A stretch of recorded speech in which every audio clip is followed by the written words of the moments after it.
Hello, good people.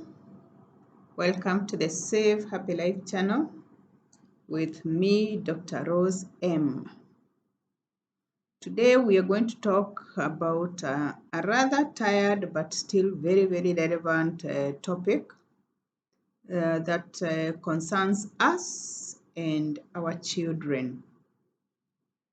I talk passionately about our children because I do a lot of child protection work where I work. And I see the good and the bad, the ugly and all of children in difficult situations. Today, I would like us to look at ourselves and our children in the context of a mirror. When you wake up in the morning, you look at the mirror and you see yourself. For a moment, I want you to remove that image of yourself and look into the mirror and see your son and see your daughter, because we are, or they are, a reflection of who we are. Children are nice human beings, and they come into this world when they are free of any contamination. They are like a magnet, brand new, and they collect everything and anything that is near them that can be attracted to them. What they pick from us as mothers, as fathers, is the behavior that they find very easy to imitate. They will not take the very difficult things that we do because their mental age is still very low. If we look keenly at the behavior of our children, analyze it from maybe morning till evening, you will see a lot of yourself in your child.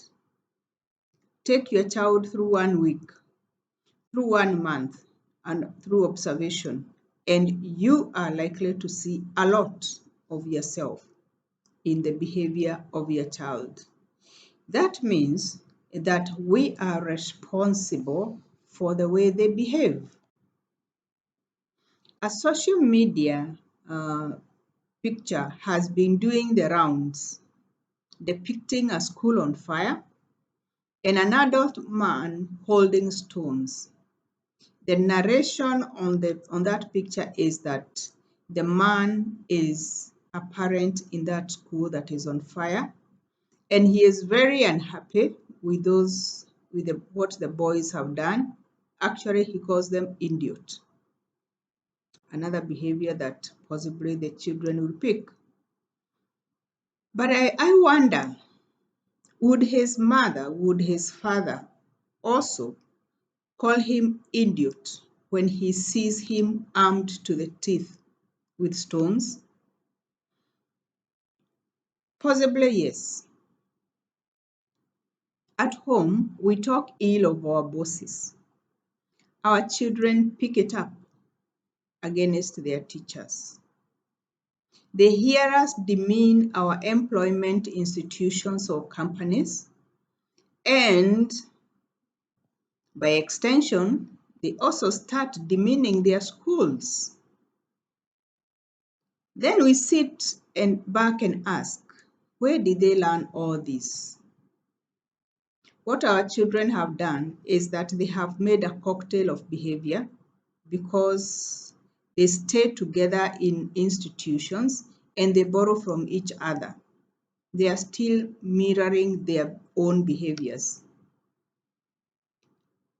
The fact that they spend a lot of time together, they exchange notes of what your son learned from his home and what my son learned from his home.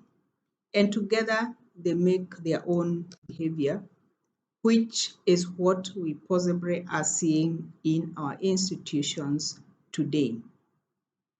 It is not just about the fire. There are very many other quiet or invisible issues that are facing our children that we have not been able to see. Come to think of it, is there any one behavior that is being seen in the high school students today that is not being practiced by adults in the society today? The adults may be right at home, their parents, their uncles, their aunts, in the community, in the church. Can we pick one behavior that is unique to students? The answer is no. If it is fire, we have been banning other institutions. Markets have gone on fire. Public offices, government offices have gone on fire.